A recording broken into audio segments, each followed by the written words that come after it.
Well, there are a few constants when it comes to Tirreno-Adriatico, and certainly this year it was blue skies, very low temperatures, and a dominant performance by Tadej Pogačar. Today, San Benedetto del Tronto, our starting point, and indeed the finishing point for the great race. Well, we headed out into the hills before 4 laps to glory, of course, for the sprinters. Tadej Pogačar would be in the service of Pascal Ackermann on the final day. And in fact, the owner of all of the jerseys, except the Mountains jersey, was ready for action. He looked calm and collected at the start. Quinn Simmons, in green, the king of the mountains, the American, for Trek Segafredo. Good race for them, their hopes resting on the shoulders of Matteo Moschetti. Well, if it was about the sprinters, plenty of absentees, of course, with Caleb Ewan not here, Viviani likewise. Magnus Cort getting tangled up in a crash in the morning, and a collarbone injury, I'm afraid, taking him out as well. Olaf Koy was also involved with that, but rode on, and in fact Jumbo-Visma were part of the pursuit. Likewise, Arnaud Demar's Groupama Francis de Jure, they looked lively, holding in abeyance our breakaway, whose maximum gap was never more than 4 minutes. Well, they took the only climb of the day, but it was of no consequence, and they were to roll through and take the intermediate sprint as well. And so as the laps counted down, there were to be 4 in total, we were ready for action. And also having a preview of some sketchy corners between 3 kilometres to go and only unwinding around about the 800 metres to go marker.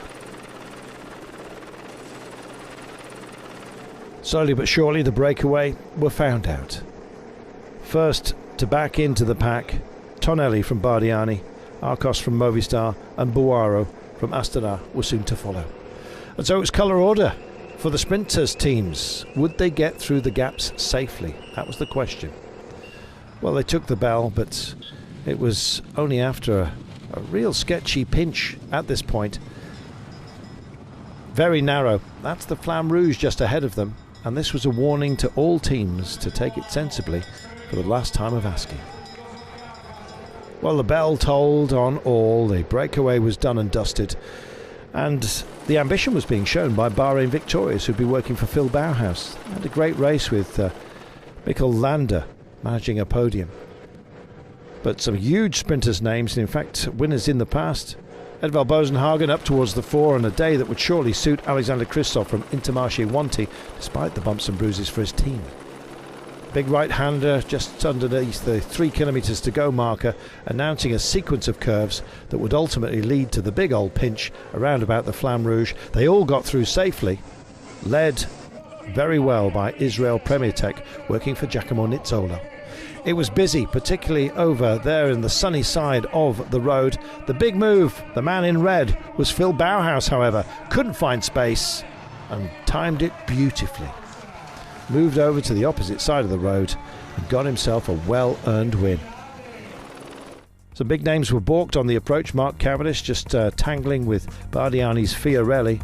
Arnaud Demar just squeezed into the barriers by a charging Alexander Kristoff. All's fair, they say, in love, war and sprinting. Phil Bauhaus, triumphant. And the roar said it all. Great result for him. Bauhaus taking it ahead of Nizzolo, Groves, Chimolai, Dainese, Kristoff, Bosenhagen, Koy, Demar and Moschetti.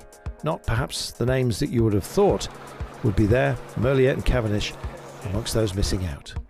The blue jersey, though, went to Tadej Pogačar. We knew it would be upon his back.